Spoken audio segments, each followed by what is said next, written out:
You're watching Fox 40, news that matters from across the valley and beyond.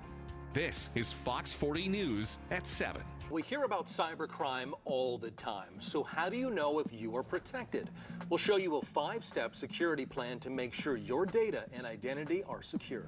Cybercrime is the second most reported crime on our entire planet. Pedro joins us now with a look at how to keep your information safe.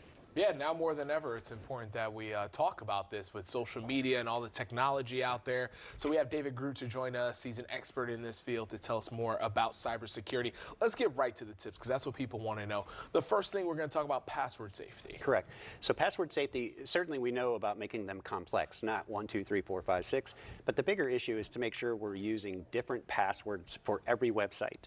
And for every app. Don't use the same password because today, you hear about websites getting breached, they get that password, now they know what your password is for all your websites. Yeah, I think that's a tough one because most people, they like to use that one, they memorize it, there it goes. Can I at least change it maybe with different numbers or different things of that nature? That certainly is better than using the same password for every site, but a password manager is probably the best tool that would help you with that. Something like Dashlane or LastPass. Are these free apps? Some of them are free, some of them are pay. Yeah. It's worth paying though. Absolutely. I was looking at some statistics. It's a very nominal fee. Yeah, I was looking at some statistics and they had that a lot of people who get breached, at one point it was about 68% of the people that got breached lost more than $10,000. That's what they're going for. They're going for that cash, that information. Exactly. Let's talk about identity monitoring now. So we want to use identity monitoring because it's an early detection system. So today we have companies that, such as LifeLock or Spotlight ID or Credit Karma.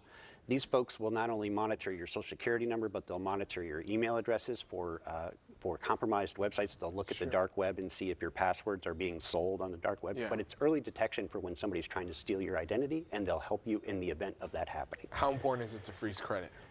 It's extremely important. It makes it nearly impossible for somebody to open up a new account in your name and use it against you. So if you freeze your credit at all 3 credit bureaus, nobody can get a credit report run, therefore they can't open an account. Social media, of course, we are all on it, right? Correct. Everyone's on social media. What about using those sites? People want, different passwords. Should they have different passwords for different things? Give us the best practices really quick. So best practices for the social media, check your privacy settings very regularly because they're changing the default settings in these social media platforms all the time. Make sure you're sharing the content that you're putting up there about your personal life with your intended audience and not the public. The hackers can use that information against you.